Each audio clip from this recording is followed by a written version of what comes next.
Hello everyone, welcome to Season 14, Episode 1 of the Ubuntu Podcast. It's Tuesday the 9th of March, and this week we'll have some community news, big news, and all the news that's fit to print. We're back for another season, and that little giggle was my good friend Martin. How you doing, Martin? Hello, I'm very well. It's nice to be back doing this again. Isn't it just? Isn't it just? And Mark. Hello, Mark. Hello. I'm still here. Excellent. Good to hear. So it's been a while since we last recorded one of these. I think late December last year, and we've had a curry and we've decided we're doing it again, which is clearly why we're sat here. What have you been up to in the meantime, Mark? I became an Ubuntu member. You weren't already? Yes, well done. Congratulations. Yeah. Excellent. Yes. So it was. The actual event was quite an enjoyable chat with some nice people. But I tell you what, the process to apply could do with a bit of renovation. It was. I saw one person describe it as digital archaeology. There are quite a number of steps which you might not already be familiar with to not actually do your, not the actual application, but to ensure that you have all of the right accounts and permissions and digitally signed documents and ability to read encrypted emails and your IRC nick reserved and all of this stuff before you can actually submit your application to become an Ubuntu member. I think the assumption is that you would have already had all of that already. I think that's where that comes from. Like, that someone wouldn't just turn up one day and think, I should be an Ubuntu member, and then have to do all those things, because I think there's an assumption there that you would already have the GPG stuff set up in order for signing packages, assuming you were packaging stuff. And yes, so it's a fine for if the process is designed to be targeted at people whose contribution is a development related contribution, but it's not so well geared to people who might have perhaps a less technically focused contribution that they're using as their reason for applying for membership. Well, Mark, be the change you want to be in the world. And yes. If you want to change the process... Might have to submit a proposal to the membership board. Yes, that sounds like a great idea. What about you, Martin? What have you been up to? I've got a new job. Oh, shocker. Have you handed in your Ubuntu membership?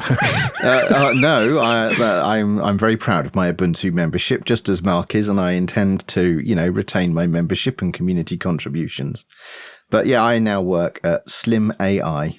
Oh, and what do they do? Is this some sort of fitness dieting or artificial artificial intelligence program?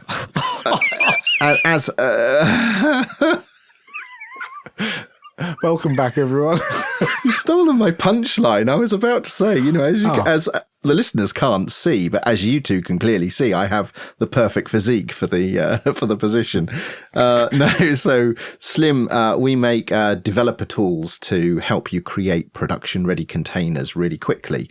And one of the central features of one of our open source tools, Docker Slim, is it makes your containers really tiny without you having to know how to do the minification process. Ooh, very handy. That sounds clever. Does that improve like startup speed and stuff like that? Yeah, so it's obviously good for operation efficiency and the surface area, the attack surface area, because it removes stuff that you just don't need to be in the container. And it's good for auditing what you have in your container. So if you're following best practice, you need to know what's in your containers that you're deploying into production. It's much easier to audit that because there's fewer things in there. But it can take like an Ubuntu container stuffed with your application that may be 400 or 500 megabytes, and it can shrink that down to maybe 20 or 30 megabytes. Neat.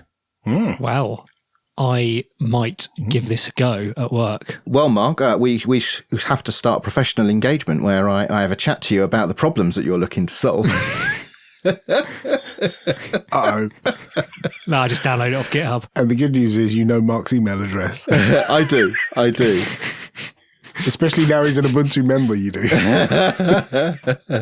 Yeah, we're all connected now. And the other thing I realised is this is season 14 of the Ubuntu podcast. So the podcast is now old enough to go to a pub with a parent and have a soft drink and a packet of crisps in the beer garden. Excellent. It could even have a Facebook account. Can it really? Wow. On that bombshell, let's move on and get on with the show.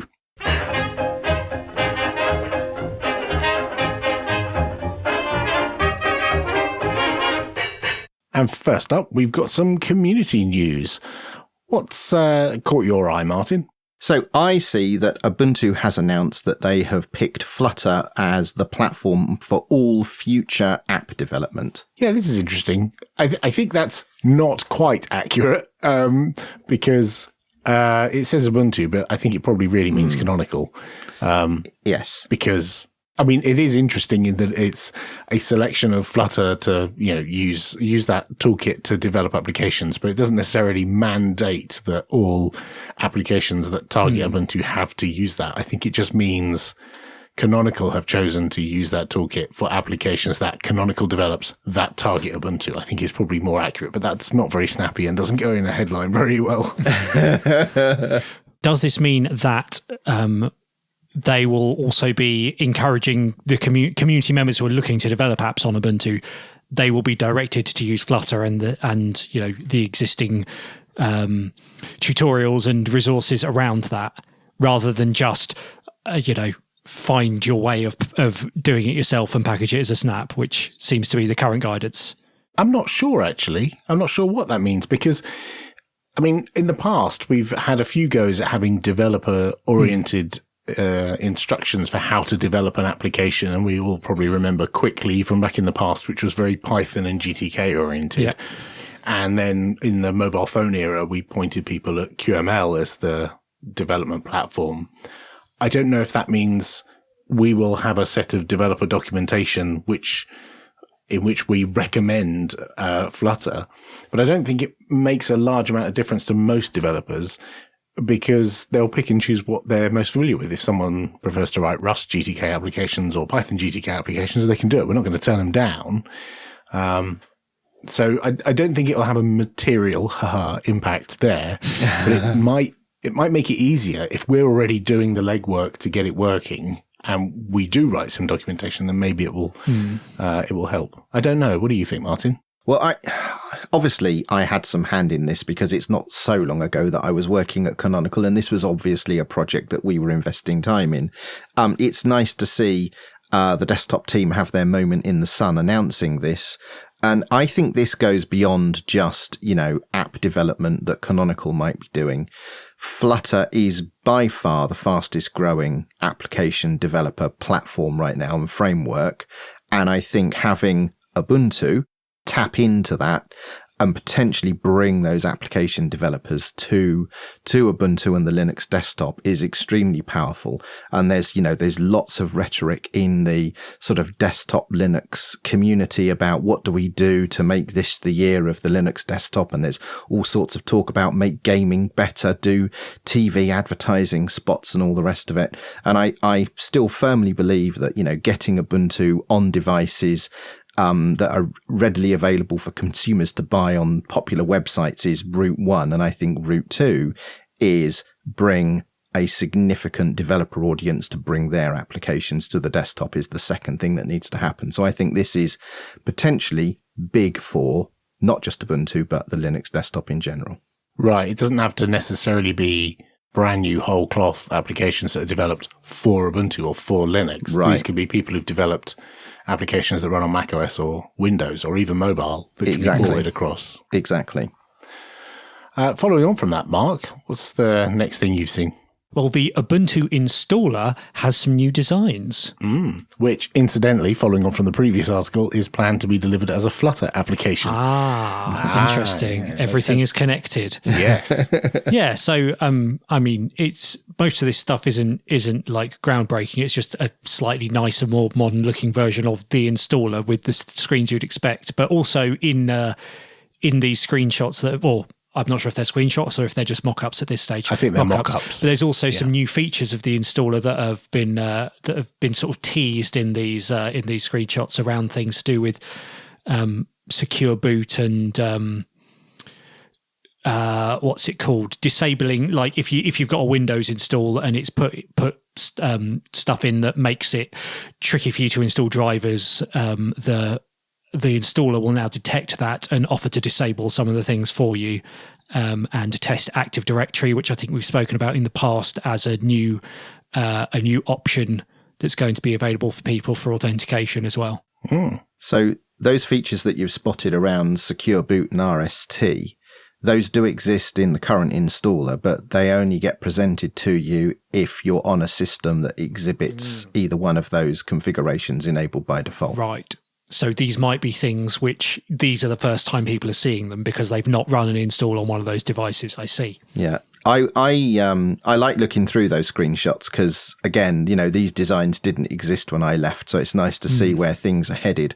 And I think the thing that I take away from this that I find most interesting from my point of view now, working on a flavor from the community perspective, is the preservation of all of that initial setup of provisioning users and what have you, which means that this is an installer that the flavors can use without having to fork or continuing to maintain ubiquity. It's got it's not a GNOME desktop specific tool. It will work for any of the flavors, which is great.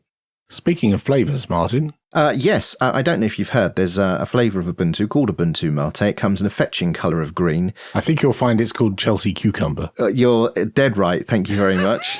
And we've been working with the Yaru team, who have been developing the default theme for Ubuntu for some years now. And they've helped adapt a version of Yaru, which is simply called Yaru MATE.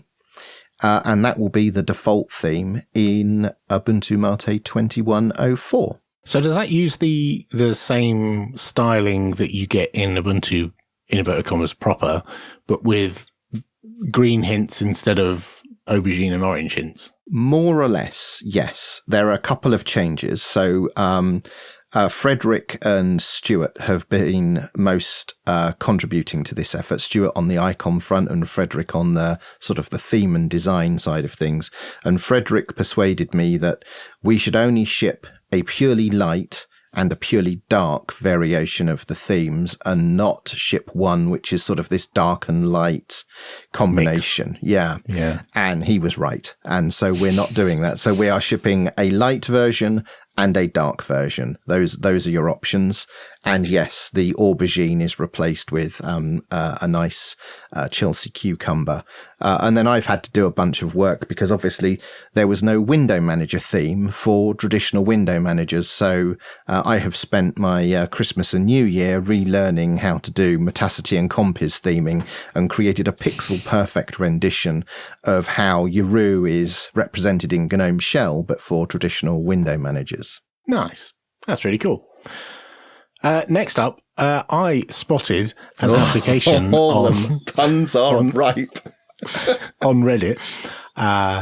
The reveal will come in a moment. I spotted an application on Reddit from Upstream Developer, and I thought, oh, that looks interesting, and that looks like something that Ubuntu users might like. So I made a snap of it and published it in the Snap Store, and it's called Spot, and it's a Spotify client.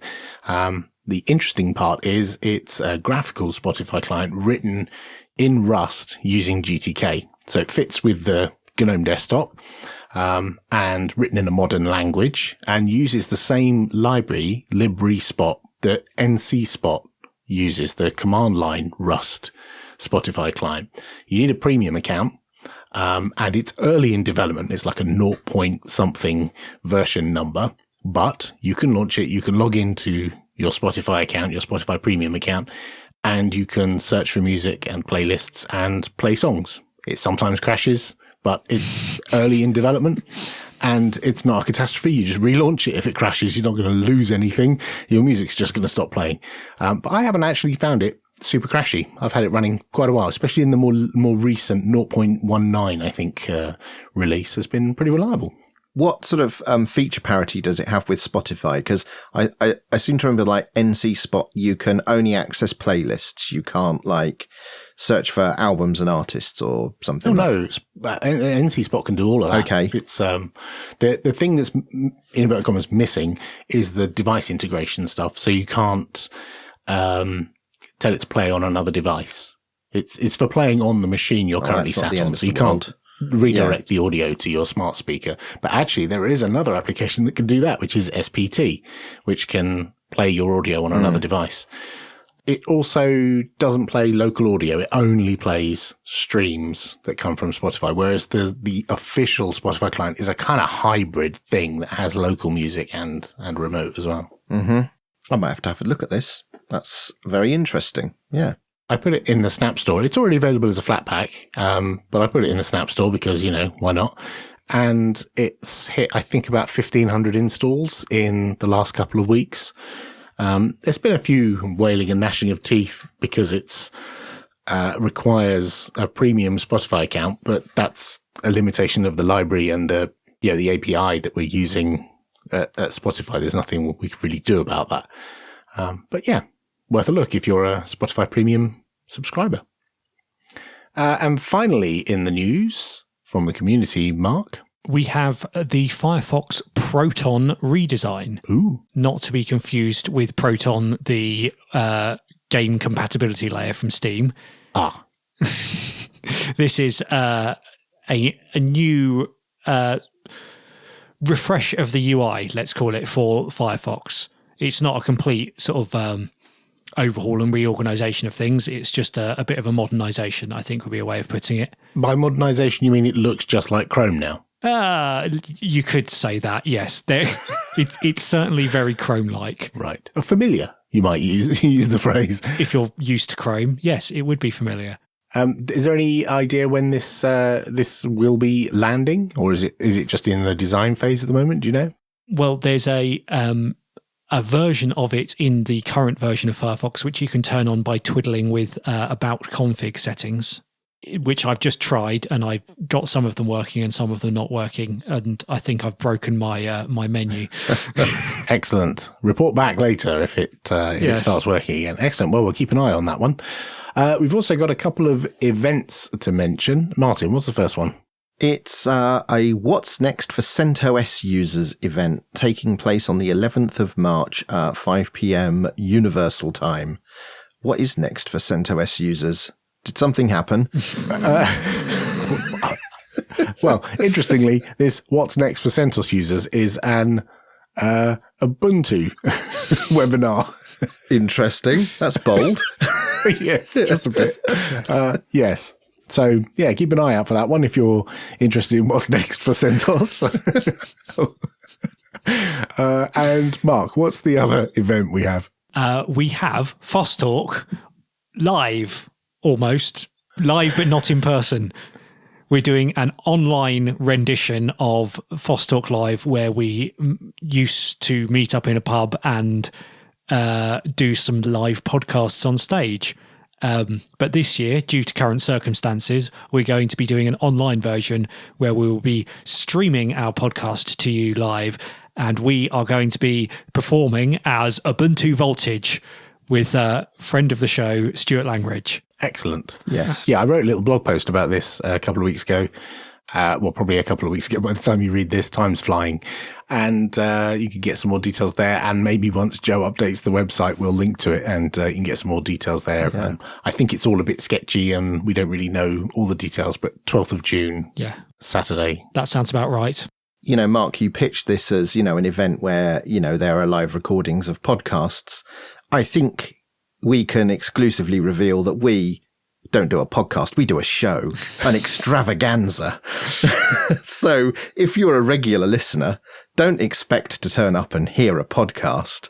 You will be wowed by our show. Oh, golly. Set expectations to stun. Yes. That's all for the community news this week.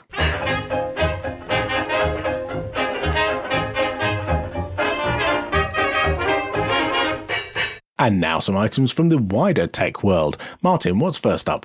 Russia and China will work on a moon base. Is it called Moonbase Alpha? If only. I can only hope that is what's going to happen. I mean, this headline sounds like, the plot from a bad 80s action movie. But what's actually happening is The Chinese and Russian space agencies have signed an agreement that they're going to work together to build a scientific station on the moon. And I could almost hear the wink in that sentence as I read it earlier. Scientific station. But yes, they're going to be cooperating on an international lunar science station. How cool is that? You make out, like, sarcastically that I'm sure there will be some science done on the moon. I don't think they'll go there and just have parties. I think some science will happen. But yeah, I'm sure there'll be other activities going on up there. So it was interesting to read that apparently that China's wants a long-term presence on the moon. In the 2030s, so a decade from now. That's in our lifetime. I know. It's amazing. I am super excited about this. And one of the things they're interested in is the south pole of the moon, which is believed to contain vast reserves of water ice. I've never heard of this before. I thought the moon was just a rock. I didn't know this either, but what I envisage is going into a restaurant in retirement and having a bottle of moon water delivered to the table. That's what I'm hoping, is that, some big name brand of mineral water will soon be, delivering bottled water from the moon directly to your restaurant table. The bottle would have to be shaped like a Soyuz capsule or something. Yes. Otherwise, it would just look indistinguishable from all the other bottles of water that probably were filled from the tap in the kitchen. It would just parachute in through the roof on re-entry. Very good. Anyway, not to be outdone, the USA have confirmed that it's also continuing its Artemis plan to return NASA astronauts to the moon sometime in the 2020s. So you were saying about, on the moon in our lifetime, we will now get to witness and remember a space race of our very own. So I'm looking forward to what this brings. I think this will be brilliant. Fascinating. Next up, someone's having a go at the old modular mobile microcomputers again. Oh, really? With a thing called the Framework laptop. And I've seen this doing the rounds. It looks like a conventional laptop if you just take a picture of the laptop itself. It looks like a normal laptop that you could work on. Nothing too bizarre. But the selling point of this is the modularity, and so components can be swapped out as newer, faster, better things come along, much like you can do with laptops right now, with replaceable storage, RAM, keyboard, screen, battery, motherboard. I mean, you can already do that on many laptops, especially those made by Lenovo. Just get that in there. ThinkPad corner. But I think it's designed with that as a key selling point rather than it, being a byproduct of the way the thing is put together. It's actually that's part of the goal is to make it a more sustainable device. And things like in the video, they show ports being changed. So where you've got an HDMI port, that HDMI port is within a little Lego block that you pull out and you could replace it. Maybe you want USB Type C with Thunderbolt or something instead. And so you put that module in. So it's designed to be modular, but it doesn't look like a great big clunky thing.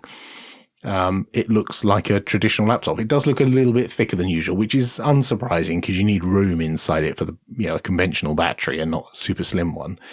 But it does look interesting. It's not out yet. It's aiming for summer. Is there a big OEM behind this, or is this a new, upcoming aspiring manufacturer?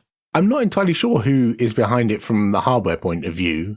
I imagine what they're trying to do is drum up interest so that they can probably get someone in China to manufacture, because it's obviously all going to be manufactured over there, I imagine.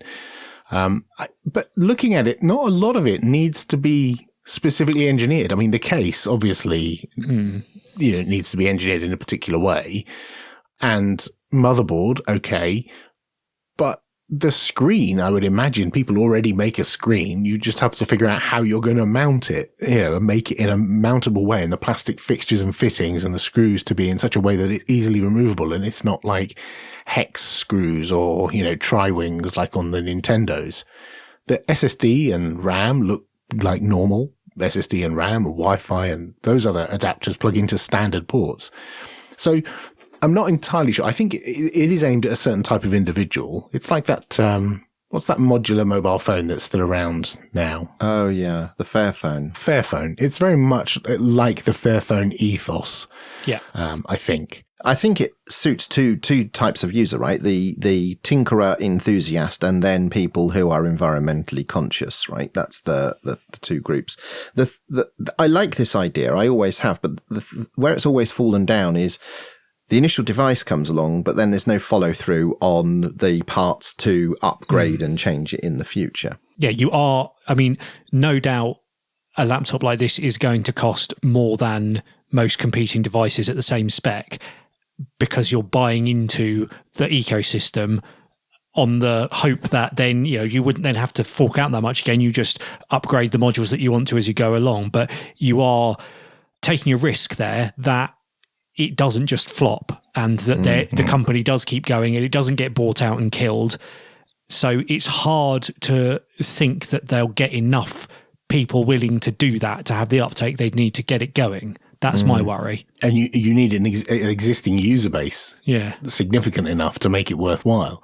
I find it interesting that there are already aftermarket motherboards with newer processors on for old ThinkPads. And when I say old, I mean really old. Some of the 4:3 aspect ratio display, like X201 kind of era ThinkPads. People like the form factor of them so much, they do modern i7 motherboards that retrofit because the case dimensions are so well known, you can make something that goes inside, which to me makes more sense, like reusing something older, because what they're doing is they're still manufacturing a new thing. Yeah, okay, they may be carbon offsetting, but they're still manufacturing a thing. Stuff is still being dug out the ground to make that thing.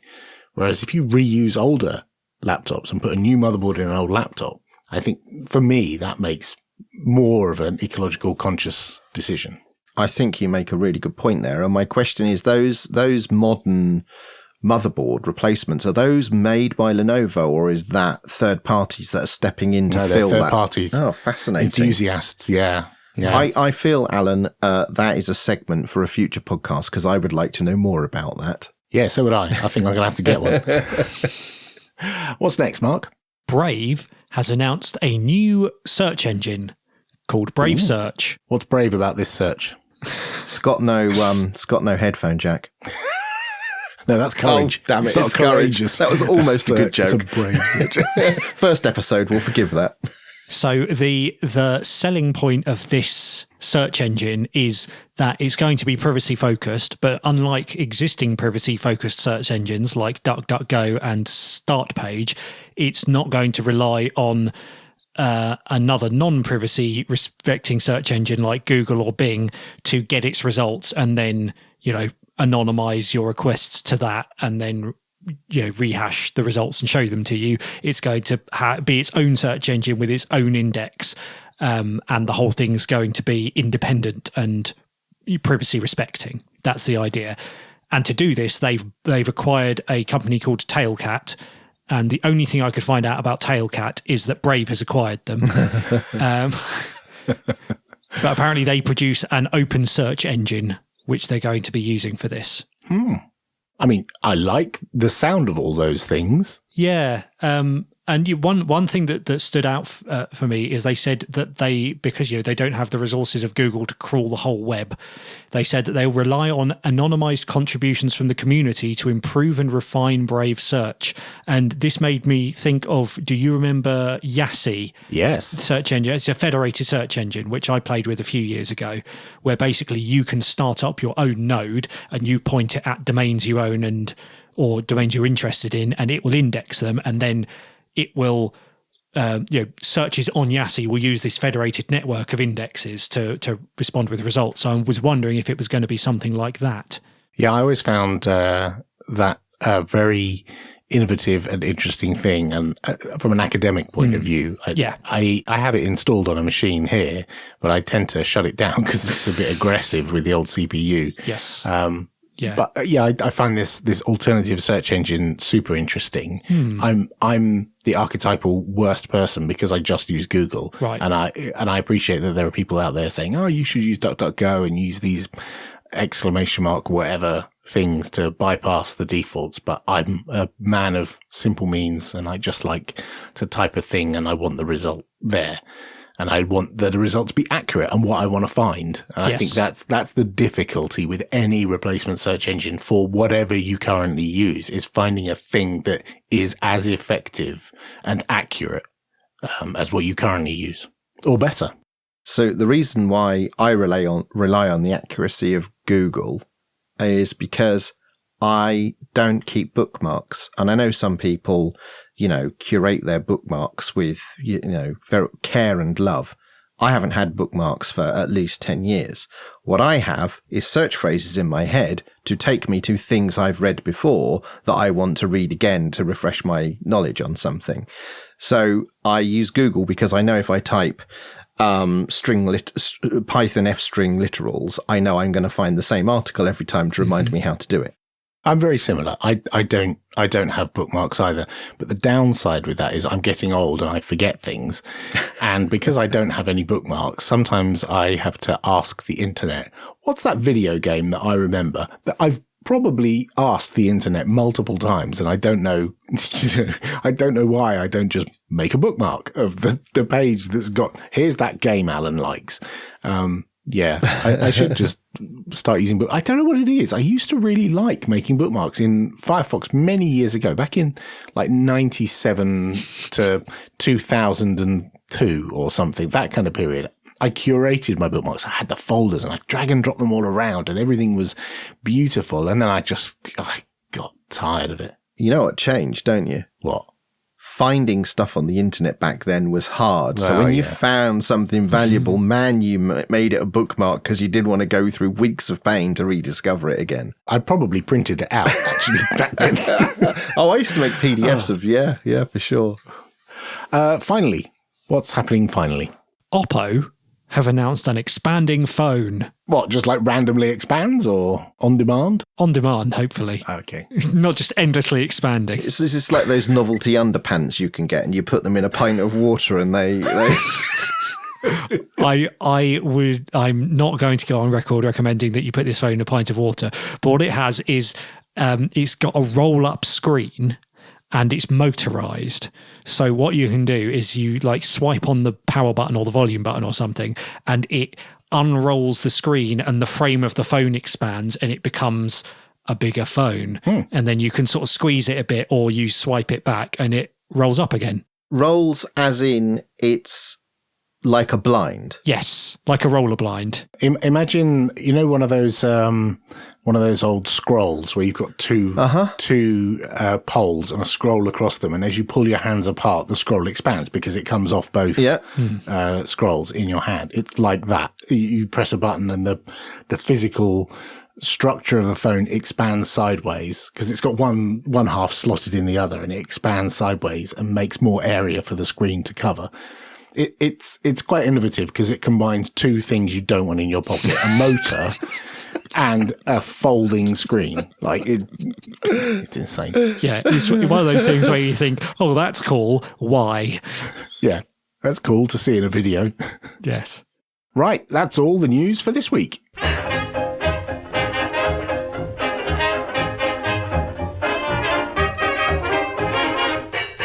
And that's all for episode 1. Thank you all for listening. We'll be back next week when we're going to discuss a television, specifically a television Mark has. We'll also have some kind of love, I think, command line, and we'll have some of your wonderful feedback. If you'd like to send us feedback in between shows, you can send it to show@ubuntupodcast.org, or you can join us on our Telegram if you go to ubuntupodcast.org/Telegram. See you next time, everyone.